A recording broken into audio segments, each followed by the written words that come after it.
ఇప్పుడు మితిలేని ప్రేమతో ప్రభు మనల్ని ప్రేమించాడని పాడుతుంటాం.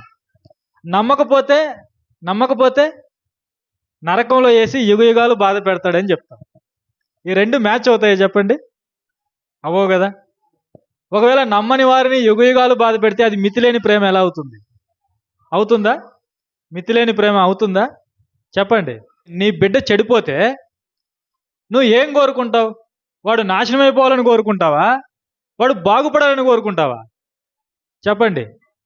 నీ బిడ్డ నీకు వ్యతిరేకంగా ప్రవర్తిస్తున్నాడు, ఓకే, నిన్ను అనరాని మాటలు అంటున్నాడు, అనకూడదు కానీ అంటున్నాడు, నోటికొచ్చినట్టుగా మాట్లాడుతున్నాడు, మాట్లాడకూడదు అయినా మాట్లాడుతున్నాడు, నీకు కోపాన్ని పుట్టిస్తున్నాడు, నీతో ఆటలాడుకుంటున్నాడు.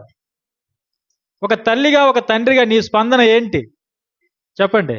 నాశనం అయిపోవాలని కోరుకుంటావా? లేకపోతే ఎలాగైనా సరే వీడు బాగుపడాలని కోరుకుంటావా? నువ్వు నిజంగా ప్రేమిస్తే నీ బిడ్డని వాడు బాగుపడాలని కోరుకుంటావు.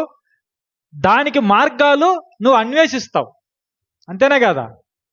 అది కాకుండా వీడు చెడిపోయాడు, వీడు చచ్చిపోతే బాగుంటుంది, వీడు నాశనం అయిపోతే బాగుంటుంది అని ఎవరైనా అంటున్నారంటే తల్లిదండ్రుల్లో నిజమైన ప్రేమ లేదు,